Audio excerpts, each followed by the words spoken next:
Lions TV, full time from Calmont Road. It finished Millwall under 23's 1, Crewe Alexandra under 23's 0. We'll start out with the team. I'll put it on the screen now, so I haven't got to talk you through it. You can have a look there. Obviously, we line up 3 centre backs. Hayden Muller in the centre of that back 3.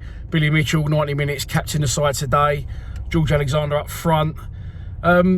It was a good performance. It was a weird performance because, to the extent Crewe Alexandra didn't look like they really wanted to be there, it was a very strange turnout from them. And you can only beat what's put in front of you, though. And we did try and break the wall down. The 2 walls of Crewe defence didn't really want to leave their half. So for the whole of the first half, we moved the ball very quickly. We looked sharp, but we just didn't have that killer final ball. We got balls wide into good areas, but the balls and deliveries into the box weren't good, and balls kept going here, there and everywhere over the bar. And as I say, George Alexander up front didn't have a sniff today, didn't have a chance, but that wasn't down to him. Just no supply whatsoever. It was a little bit like watching the first team at times. Just one tempo, no pace about it, no change of direction or intention. Just keep the ball, keep getting it wide. It just wasn't coming off, and Crewe were just content to sit and do absolutely fuck all. The second half was a long one. Second half was a very, very long half, it felt like. Not so good the second half. Crewe's game plan started to work. The longer it went on, we got frustrated. They started to creep out the back a little bit, and I'll say at this point, I thought Hayden Muller didn't have a lot to do in the game, but he just looks very very confident. He's got a swagger about him, and a couple of times he did get isolated one-on-one with a Crewe striker. There was absolutely no way he was getting past him. I could just see that from his whole persona and the way he was carrying himself. He's just very confident in his own ability, and rightly so. He looks like he's going to be a great player for us. As the game went on, something needed to change, and it did change. And it was at this point Abdul Malik come on, and I think Boateng come on as well. It was something that was needed. Everything they did didn't come off.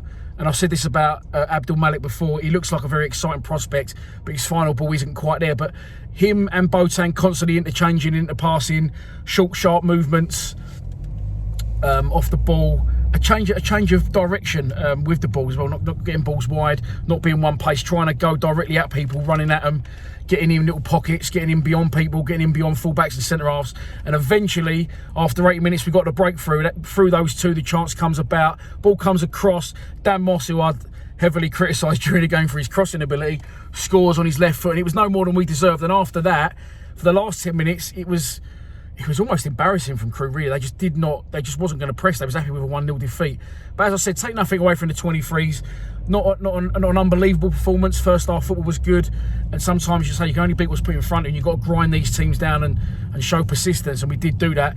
I think Abdul Malik again interchange with Boateng late on and hits the post. Those 2 look good when they come on, the under-18s, and made the difference. And as I said, it was a good move from Kevin Nugent to bring them on, and notice it wasn't working. It did need changing, but as I said, good to see Billy Mitchell getting 90 minutes in that game. Looked sharp, didn't lose the ball hardly at all. Looked confident, and he looks like he's nearly back to full fitness. So hopefully he'll be back in the first team mix after the international break. I think they've got 4 games on the bounce, that one including now the 23. So I'll be back next Tuesday. I think they're at home to Wigan, so I'll be down there again at Calmont Road having a look and bringing you a match report. Enjoy the international break. Come on, you Lions.